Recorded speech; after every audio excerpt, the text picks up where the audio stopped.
পাতা, আর যত দোষ সব নাকি আমার ঘরে ভূপিনের। আবার তুই আইসু কি করতে? ওই বর চোরের কথা বাদ দে তো, একটা পাকা সুর সুর। ওই তো ঠিকই বুঝেছু, দেখে চোর কইস না ও ডাকাত। এলা নহর আর এই খজর এইরকম একটা বলদের মতো কাম করবি কি জানতো ক? না জানার কি আছে? তোরা করছো সোনার বল পাইছো, এ কথাকে বিশ্বাস করার মতন কথা? কাকা, বলটা সোনা না পিতল তাতে পরীক্ষা করতে পারলাম না, তার আগেই না বহর চুরি করে নিয়ে গেল। দেখছি না আব্বা, এরকম রাক্ষসের মতো গামলা করে ভাত খালি বলে আমাদের সংসারে আয় বরকত কিছু থাকবি, এমনি বলে আমাদের সম্পত্তি ক্ষয় শুরু হয়ে গেছে। বড় ভাই অস্থির হইসনি, চুপ করে বসে থাক, চিন্তা ভাবনা করবার দে। তোর কোনো চিন্তার মধ্যে আমি নাই, তুই টাকার ভাগ দে। কোন টাকার ভাগ? কে আব্বার কাছে 200 টাকা দিয়েছিল? মুকুল, মজনুকে এক কাপ চা দিবার করবে নাকি? খুব চিন্তার মধ্যে আছি তো, তাই এক কাপ আসল চা খাওয়া জরুরি হয়ে পড়েছে। মজনু ভাই, কাকারে পড়া করে চালাও, দেখতে পাচ্ছ না কাকা একেবারে কেমন টেনশনের মধ্যে পড়ে গেছে। কাকা বুঝছেন, চা কিন্তু সত্যি সত্যি। কথা কই না তোর বাবু, চা দাও। ঠিক আছে, আমার এক কাপ দাও।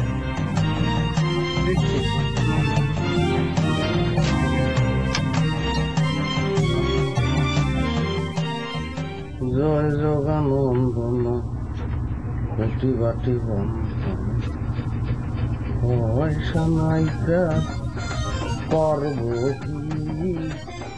এছাড়া খেলা কর গেল।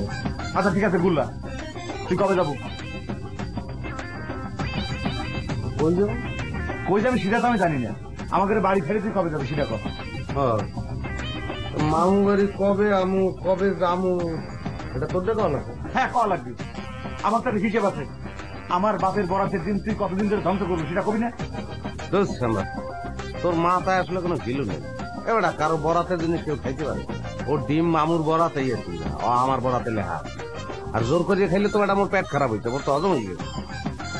আচ্ছা ঠিক আছে, বুঝলাম মানলাম যে তুই বরাতের ডিমই খাইবি, কিন্তু এখন কর তুই কয়দিন আর আমাদের বাড়ি থাকবি? কয়দিন মনে কর, ঠিক আছে। এই ঠিক নাই মানে মামা বাড়ি কেউ কি ভাতুরের মতো সারা জীবন পড়ে থাকে নাকি রে?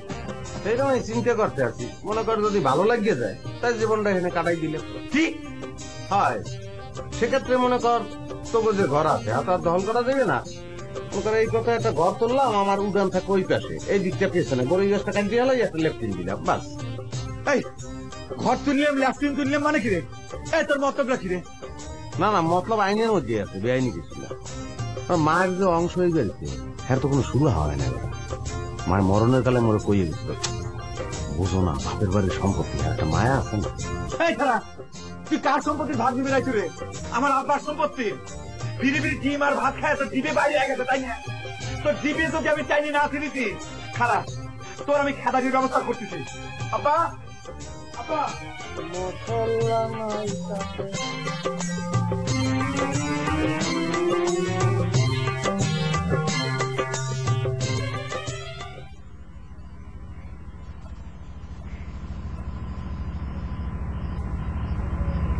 বাবা, কি হয়েছে তোমার?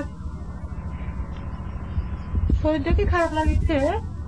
শরীরের কিছু হয় না রে মা, একটা ধন্দের মধ্যে পড়ে গেছি। নহর এসে কি করলো তোমার? তখন থেকে ঘুম ধরে বসে রয়েছ, কোনো কথাবার্তা করছেও না, খালি চিন্তা করছো। এত চিন্তা করলে কোনদিন শরীর ভালো থাকে? চিন্তা করার এই বিষয় রে মা। ও বাবা, নহর এসে কি করলো? ওরা কি সত্যি সত্যি মোহর পাইছে? সে কথাই তো কইলো, নহরের কথা তো আমি বিশ্বাস করেছিলাম না। নাটক হার কিপটে একটা কথা হইলো, বলপূর্বক দুইটা স্যামরারে অনশনের মধ্যে আছে। নেদার খান সারাদিন পড়াইছে এক মুঠে চিরা দিবি গুল্লা। খা বড় ভাই খা, সারাদিন না খাওয়াচ্ছি শুক্র চিরে অনেক ভালো। এইগুলা এই কি যে আমাকে শাস্তি দিল রে, সারাদিন পরে চিড়াখানা বাই করলি না। সারা দিন আমি টেনশনের মধ্যে আসছিলাম যে তোকে কিরম করে খাওয়াবো, টেনশনে থাকতে একটা মুই ভুলেই গেছি, হঠাৎ করে মনে পড়ছে যে ব্যাগের মধ্যে তো সিরিয়াল মিডিয়া আছে। কি বললা? নজর আলীর ডিমের তরকারি বলে খাবার করে দিয়েছি। তোর বেটা হেটা তো রাখি দুপুরবেলা, আবার রাইতে তো ডাল দিয়ে মারা লাগে। রাইতে রক থেকে আপনাকে মারিছি রেগুলা। হয় আসলেই মারছি, তা একটু কষ্ট হয়েছে। খাবো কি দেওয়া, ডাল কি ডাল দেওয়া পানি। তবু ফ্যামিলি আমি বুঝলাম না, বেটা বাগার বগার দেও না তেলের দরে তোরা। তুই যে হারে ওয়াক্তে আক্ষের মারা শুরু করে দিয়েছিলি বললা, এই ক্ষতি বসানোর জন্য তো নজর আলী আমাদের উপর তো কাঠি উঠাবে না। অধৈর্য হইস না, আইসি ব্যবস্থাটা করবো, চিন্তা করিস না। শুনে শুনে খাবো তো, হ্যাঁ সারাদিন না খাওয়া গলা খেতে মরবি, নিজে খেলে ভালো হচ্ছে। আরে কিসের মিটিং হচ্ছে? কি ব্যাপার? আসামি করে খাবার দিল কিনা গুলা তুই? খাইতে তো মুই দিদি, সেটা বিষয় না। তুই তো আবার আসামি কথা, প্রাথমিক তদন্ত তো ধরা পড়ছে আসামি তুই। গুলা উল্টে পাল্টা কথা বলে কিন্তু এটা আমার ঘরে কিন্তু পার্সোনাল ব্যাপার, কিন্তু পারিবারিক ঘটনা, এই ভিতর তুই নাক গলাবে রাখবি না। এই আব্বাকে খাওয়া নিষেধ করে দিস না, ভাত বন্ধ নয় করে খাবার দিস খেতে। দেখ না কা, দেখ না। বড় ভাই তুই দেখছিস ও কিন্তু আমার সাথে গালাগালি করে কথা বলেও এর পরিণাম যে কি ভয়াবহ অভিনয়।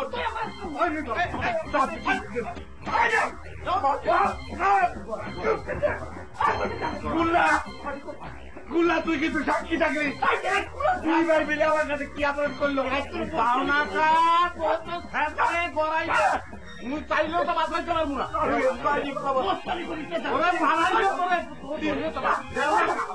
এর পরিণাম তুই হাতে নাতে পাবি।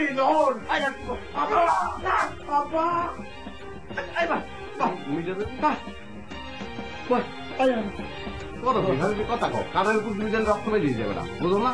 বড় ভাই তো মাত্র দিল না, বলছে কথা কম ভাজি বলতাম। ঠিক আছে ঠিক আছে, না বললে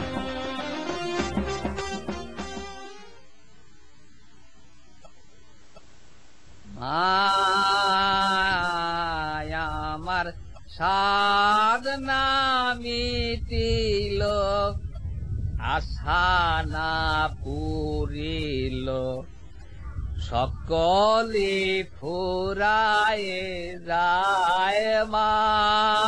গান গাওয়ার মতো এত রস এখনো মনে আছে ভূপেনদা?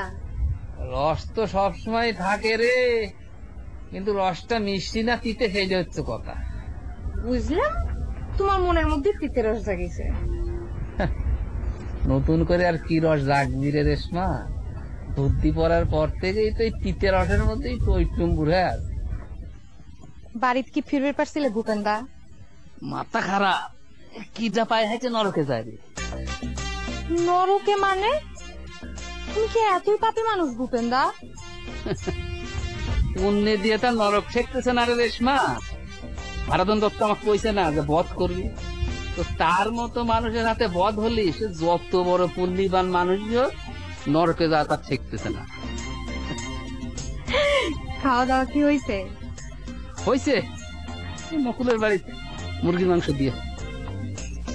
হারাধন কাকা তোমার বাড়িতে উৎপন্ন না দিয়ে তাহলে ভালোই করেছে, এই সুযোগে মুরগিটাও খাওয়া হয়ে গেল। সে কথা অবশ্য ঠিকই কইছু, কিন্তু আমি তো চিন্তা করতেছি অন্য কথা রে। মরা নারী মুরগির মাংস সহ্য হইল। তুমি খালি সব কথা ব্যাখ্যা করে দেখো। জায়গা তোমরা তিন পাপে মেলে কি করবে চিন্তা করিছো? আমি আর কারোর সাথে নাই রে রেশমা, নিজের পথ এখন নিজে দেখতেছি। মালয়েশিয়া তুলে দেবো, টাকা পয়সা জোগাড় হচ্ছে। মুকুল কিছু অবশ্য ভালো বুদ্ধিও দিছে। হারাধন দত্ত মল্লি মুখে আগুন দিলেও আসবো না। মেরিল স্প্ল্যাশ নিবেদিত ধারাবাহিক নাটক হার কিপটে। আব্বা আপনি এমনও চুপ করে বসে থাকবেন? আপনার ছোট দাওয়াল সে আমার ছোট ভাই আমাকে এত বড় অপমান করলো, আপনি তার কোনো বিচার করবেন না? ভাই ভাই দুটো কথা হয়েছে, তার জন্য তো বিচার আসাবে কি আছে রে? হ্যাঁ তুমি তো তা খাপট করবে, আমি তো তোমার দাওয়াল না, আমি হলো তোমার শত্রুর। তাহলে আর আমার ডাকে নিয়ে আসলো কেন? আমাকে শত্রু পক্ষ কাছে বিচার চাই কি কোনো লাভ আছে? তোমার কাছে কিটা বিচার চাইছে? তুমি আমাকে বুকা ভাবিছো তাই না? তুমি বিচার করলে পারে উল্টে তুমি আমাকে দোষী সাব্যস্ত করে দিতে, আমি জানি না মনে করি চাও না? তুই একটু শান্ত হতো বহ, জাগের পেটে ভাত নাই, তাগের কথা শুনে তুই অপমান হচ্ছিস কি জন্য আমি তো বুঝতেছি না। তাগের পেটে ভাত নাই আবার সে কথা সত্যি, কিন্তু তাগরে পেটে চিড়ে পড়িতে এবং সেই চিড়ে খাওয়া টাকা বের যাই আমি আক্রমণের শিকার হয়েছিলাম। আপনার বড় দাল আমাকে সালাদায় গালি দিতে, সে তাই আমাকে পাই বেড়াইছিল। আপনার যদি বিশেষ হয় এই গুল্লাই দিঘা গুল্লাক জিজ্ঞেস করে গুল্লা ক আর তুই থাম। আমি গুল্লাক জিজ্ঞেস করছি, এই গুল্লা কি হয়েছিল রে? কি হলো ক? কি মামু আমার, আমি তো জিনিসটা কিছুই বুঝতে পারতেছি। ঠিক আছে, ইন টোটাল এই জিনিসটা যে কি হয়েছে, ও তো উত্তেজনা হয়েছে, আমার তো দুয়া সামনে হয়েছে। কি হয়েছে আমার একটু বাইরে বলতে? দেখ গুল্লা, তুই বেইমানি করিস না কিন্তু কলাম। ঘটনার সময় কিন্তু তোকে আমি সাক্ষী মানি দিলাম, তুই কিন্তু না হলে ঠেকাইছিলি। তোর মনে পড়তেছে? কেন কিরে করলাম কথা কইস না কে? নহর কি বহর সত্যি মারবার গেছিল? মামু এখন আমি আপনারে কিভাবে বলবো, সে বহর, সে তো আপনার প্রিয় সন্তান, আদরের সন্তান। কিন্তু এবার আইসে যা দেখলাম, সে তো সাংঘাতিক। চোখের বলকে দিন রে রাত বানাই খেলায়, আমার ধারণার বাইরে ছিল এটা। তার মানে তুই কি করে চাচ্ছ? ভাই তুই যতই শিখরাও, মামুর দ্বারা তোমার সত্য কথা কওয়াই গেছে। আমরা খালি চিন্তা করে দেন, মামুর দুইটা শ্যামরা বিছনার লগে লাগিয়ে গেছে না খাই থাকতে থাকতে, অগো ওটার শক্তি নাই, তারা বলে হয়ে গেছে মারতে। এত মরা মানুষের ওগুলো বিশ্বাস করবে না। এই জ্বালা গুল্লা, তুই তো মিথ্যেবাদী রে, তুই তো একটা বেইমান। চোখের নেমে গিয়ে তুই চোখ উল্টে দিলি। এই বাবা তুই থাম। এই বললা তুই সত্যি কথা করছিস? মামু মিথ্যা কথা তুই মোর কোনো লাভ আছে? বহর মোর মামা তো ভাই, আর যে দুইটা বিছনায় লাই থাকায় তো হয়ে রয়েছে, হারাও তো মোর মামা তো ভাই। এ ভাই গুল্লা, তুই মিথ্যে কথা কইস না, উপরওয়ালা সহ্য করবি না, সত্যি করে ক। উপরওয়ালারে সেটা ভাবতে দে, তুই শিখরাও তো ওরা তোর চক্রান্ত তো বুঝে গেছি। মামু তো তোর একটু বেশি ভালো পায়, এই সুযোগ লইয়া তুই মামুরে ব্ল্যাকমেইল করতে আসে, বেশি পলিটিক্স হচ্ছে না? তুই একটা বাট পার্টিকার, তুই এই মুহূর্তে তুই আমাদের বাড়ি থেকে চলে যাবি। এই তুই যা। আমাকে শোনার অঞ্চলে অশান্তি বাঁধাচ্ছে আব্বা। মামু মানি ও কি করলো ভাইয়া? ও আপনাকে সামনে এসে কি করলো? আপনাদের দেন নাই? আপনারা যে আপনার দুইটা মানুষ এখন সামনে ও আমার অপমান করলো, আপনারা আপনাকে অসাক্ষাৎ ও আমার কি করবে? এই যে আপনার কম সাবধান মার ভাই, ওর ভাই তো গানের বুঝে তো মুই আইতে যাই নাই বাবু বাড়ি। সব সময় খাই এক ভাঙা কাছে পাঠাইছি, একই কথা বারবার কইছ।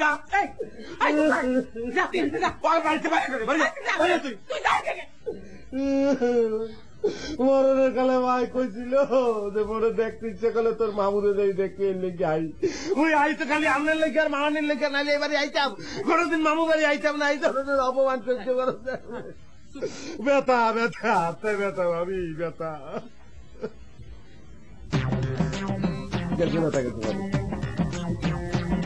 আমি ঘরে উড়ুম আছে, উড়ুম দ্বারা একদিন পানি দেব।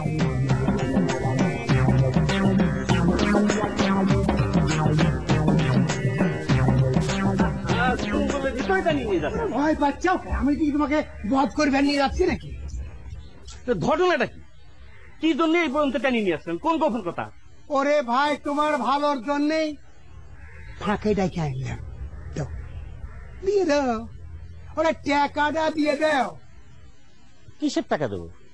আপনি আমার কাছে কিসের টাকা পান? হ্যাঁ ভগবান, এত তাড়াতাড়ি ভুল হয়ে যায়।